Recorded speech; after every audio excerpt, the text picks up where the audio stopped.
What's going on, guys, and welcome back to the channel. Today I'm really excited to be going over Doctor Strange of Asgard, issue number 1.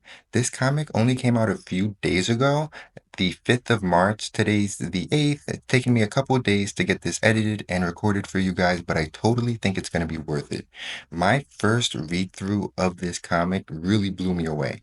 Haven't read a whole bunch of Doctor Strange in the past, but after reading this, I canceled all of my plans for the day and said, I'm going to do a video on this. So before we jump into all the events of today's comic, just a quick recap. I cannot get into everything that happened with Doctor Doom that led up to this One World Under Doom event.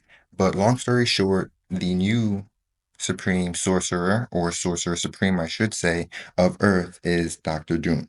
If you guys aren't caught up, I would definitely either go pick up an issue of that or go ahead and watch Comics Explained or Comic Historians videos on what's going on currently.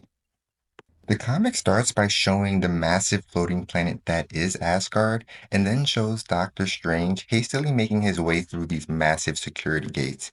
Here we learn that Doctor Strange is on a mission to get back everything that's been taken from. Of course, talking about what Doctor Doom has taken on Earth, his title of Sorcerer Supreme. And he recognizes that this is going to be no easy feat. After all, Asgard is home of the gods, and Doctor Strange is immortal with incredible magic abilities, but immortal nonetheless. Thankfully for Doctor Strange, the ruler of Asgard is a friend, and a pretty close one at that. On the next page, we see Thor welcoming Doctor Strange with open arms, specifically noting, "It's nice to see your tiny face." Of course, Thor's gonna ask Strange, "What's going on? What brings you here? What brings you to my home?" And Strange responds saying, "Look, I need a job. Things aren't going so great at home." He does not go into detail about the Doom situation, but we can assume that Thor has an idea of what's going on. So Doctor Strange says, "Yes, of course I can defend you from supernatural threats, from any villains who might try to bring harm to this planet. But of course, seeing as Asgard is the home of the gods, and there are a ton of capable protectors on this planet, including Thor himself, Strange goes on to explain that there is a balance that must be maintained and controlled when it comes to magic. And he really focuses on that for why Thor can use him as Sorcerer Supreme for Asgard, saying, "I was also Earth's steward. Every day I was entrusted by the Visanti to solve 1,000 problems in 1,000 different ways, ensuring that the magical and the mundane flowed together, that one didn't crash against the other. There is a balance that must be maintained. Magic needs to be directed and protected, yes, but also controlled. On Midgard, that balance requires constant vigilance. Within a realm such as Asgard, where the very stones are threaded with magic, a Sorcerer Supreme is necessary." I think it is a good idea for Strange to come with this approach. It's tough to go to a guy like Thor and be like, "Hey, you need me for your own physical safety," when there really isn't a threat to Asgard, and there hasn't been for a long time, which Thor says himself. But Thor asks a pretty reasonable question to Doctor Strange. He says, "So you want us to create a role of Sorcerer Supreme and give it to you instead of you going and fighting for what you lost, going and fighting Doom?" And Doc says, "This is how I regain what I've lost." So Doc even knows this request could come off kind of arrogant sounding. But he wants Thor to know that this is his only option. He says, "I'm aware of how fragile the ground upon which I stand. I am also aware of the audacity with which I make my case. My only reply is that I need to do this." After contemplating everything he's heard, Thor tells Doctor Strange that he might have a point. He explains that Asgard has never had a Sorcerer Supreme because they never needed one, only Skalds, who aren't nearly as powerful. And right now, Asgard doesn't even have a Skald, since their last one, Loki, was banished by Thor himself. We'll talk about that more later. Thor essentially gives Strange his blessing, but tells him there's still one more step. He needs to speak with the sorceress, Hulda, and get her approval. If she signs off, then Strange is good to go. And with that, Thor sends Strange on his way. But not before adding one last thought. He tells Strange that Doom and Loki have a lot in common. Both are beings who hide behind their trickery and words, using deception as their greatest weapon. Now, Doctor Strange finds himself wandering through Asgard's icy, unforgiving landscape with no directions and no guidance. Even though Thor did offer him a place to stay, and Doctor Strange didn't want to take that and was kind of disappointed when he was left with absolutely nothing, but I digress. As he walks, he questions whether he truly belongs here, whether he is meant to be this realm's magical defender. He realizes that if he wants to protect Asgard, he needs to understand it first. He doesn't want to be tucked away in some place far removed from the people. He needs to feel the heartbeat of the city. Then he hears something. Someone getting beat up. Strange rushes over to see what all the commotion is about, and that's when he sees it. Some poor guy is getting absolutely curb stomped by two other attackers. Doctor Strange trying to de-escalate as, is everything okay here? The guy who's getting beat up yells out for help until he gets a good look at Strange. Then, with a mix of disbelief and disappointment, which I think is absolutely hilarious, he goes, can you go find someone bigger, stronger, someone who can actually help me? So funny. It's not only Thor who thinks Strange is tiny, apparently everyone else does too. If you could perhaps attract the attention of a larger passerby, I would be most in your debt. Then one of the attackers turns to Strange and out of nowhere says, what is this affection you have with your voice? I do not like it. It's as coarse as my wife's armpit. Anyway, so these guys too aren't impressed with Doctor Strange's size and presence. They tell him that he better beat it and walk away, or else, there'll be consequences to be paid. But before either of the two thugs even realize what's happening, Strange already has one of them in an arm lock, then asks them both, do you really want this?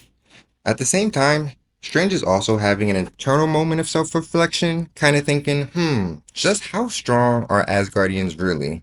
He's been here before, sure, but he doesn't actually know much about the Asgardian society or the people who make it up. So naturally, his mind starts wandering mid fight. Is the average Asgardian stronger than the average mortal? Whoosh. It would appear so. But are they significantly stronger? Again, yep, very much so. Honestly, that's so funny. I don't know why. That just cracked me up the first time I read it. He's having like a mental assessment in his head in the middle of a fight. So then Doctor Strange asks, well, do Asgardians use magic? Does the average Asgardian use magic? And thankfully, they don't. And with that, Doctor Strange is able to take out both of the attackers. Now freed from his beatdown, gets up, dusts himself off, and thanks Strange. He introduces himself as Hulk, and as a token of appreciation, offers to buy Strange a drink. So far, I like Hulk. He seems like a solid dude. Cut to the pack bar. Strange and Hulk are settling in, getting to know each other over a few drinks. Strange explains who he is and what happened back on his world, while Hulk introduces himself as a writer of sorts.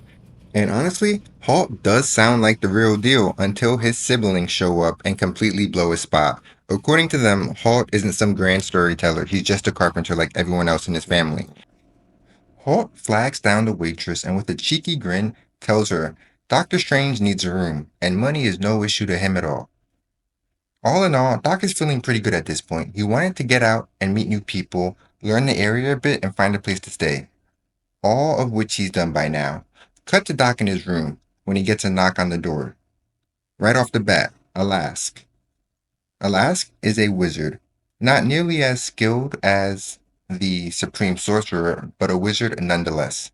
Alask starts pretty much roasting Strange, making fun of his outfit, name, and beard, kind of just saying that they fit the bill of a wizard to a T. Then finally, Alas gets to the point and tells Doctor Strange, I'm here to take you to Hulda, the sorceress he needs to speak to in order for him to take this position of Sorcerer Supreme. The two take off. Along the way, Doc makes some Asgardian friends, however, nothing too important happens from here. When the two arrive, Alas gestures at the building before asking, were you expecting an elaborate temple, a grand golden mountain to magic? Strange, unimpressed, replies, not really. In Midgard, everything was pretty laid back too. But personally, I think that for the land of gods and legends, I'd expect something a little nicer than this rundown castle that they have here. Regardless, Alask tells Strange that he'll be staying outside. This is Strange's meeting. He's on his own. Strange nods his head and steps inside. Waiting for him is Hulda. You are Doctor Strange of Midgard, master of the mystic arts, ex-sorcerer supreme, and thief of Asgardian magic. Ah, right. That. To take back the role of Sorcerer Supreme, he needed a little bit of Asgardian magic to get him there, which essentially turned him into a god of magic. Hoda folds her arms. Surely you haven't returned without the splinter of the world tree, the one that made you what you are. Strange, staying composed, replies, I brought it back, and I've returned it with my apologies. And thankfully, the Yggdrasil tree itself forgives him. Hoda, not so much, as she leans back with a smirk and says, I'm a petty woman. But she moves on to the real reason why they're here. Thor wants her to approve Strange as Asgard's new magical protector. Doctor Strange starts his big speech, the same one he gave to Thor, but Hulda shuts him down. Then she asks the important question. How do you plan to compensate for the differences between our magic? This is crucial. Doctor Strange is insanely powerful. He can do things most magicians can only dream of, but Asgardian magic is different. Strange brushes it off, saying he's used Asgardian magic before and he's handled it just fine, but Hulda isn't buying it. That doesn't count. You only managed it because of the world's tree's power. That was not your magic, that was borrowed. So tell me, Strange, are you that kind of magician? One who needs a wand? Yeah, let's talk about a gut punch. Now I can see where she's coming from. I've always thought something similar. If someone only gets their powers from an external source, are they really superhuman? Anyway, Holder isn't done roasting Doc yet. She starts listing off all the tools he relies on, like his cloak, the Eye of Agamotto, then goes, You're one who likes the paraphernalia of magic, the effects, the trinkets. Oof. If I'm Doc, I'm thinking this is not going well. She does not see him as him. She sees him as a magician who relies on magic trinkets and enchanted items. But Strange, he fires back. I don't see how that changes anything. Basically saying, yeah, I use objects. That doesn't make me any less of a magician. She presses him. A sorcerer supreme shouldn't need them. They should be able to do their magic on their own. That's what makes them supreme. And then boom, a voice from off screen. Who could it be? Freaking Loki. And the art here, chef's kiss. The whole reveal was so cool. The way he steps in, the way he interrupts, everything about it. And what does he say? Oh, come on, Holga, as they say so eloquently on Earth. Cut the guy some slack. And then full page splash of Loki. Now, at this point, everyone is just staring at him because Loki's banished. Like, dude was supposed to be gone, and now he's here. Doc and Holder both have the same reaction. What the F? Oh, you know Loki's about to make things interesting. Holga chimes in, saying, I don't think you get just how pissed your brother is. But of course, the bigger question is asked. Why are you here? Loki says he heard that Strange was meeting with Hulda and had to figure out a way around Thor's banishment to be here. He had to make a case. But immediately Strange is like, do you really think your brother would allow that? He's like, dude, you were just banished for what you did. There is no way that you will be made Sorcerer Supreme. And then Loki throws everyone for a loop because he says he's not here to make a case for himself. He's actually here to make a case for Doctor Strange. Wait, what? Loki starts to make an argument for why Doctor Strange should be the Sorcerer Supreme for Asgard. Loki says that after him, no one will take on the title of Skald for a long time. The trail he blazed means no one can follow, and Asgard needs a new protector with a new title. Okay, Loki, fair. One good point. Go ahead. Loki keeps going. Is he perfect? Hardly. He's mortal, he's limited, and he has literally handed his power to one of his greatest enemies. So he's also stupid, gullible, and short sighted.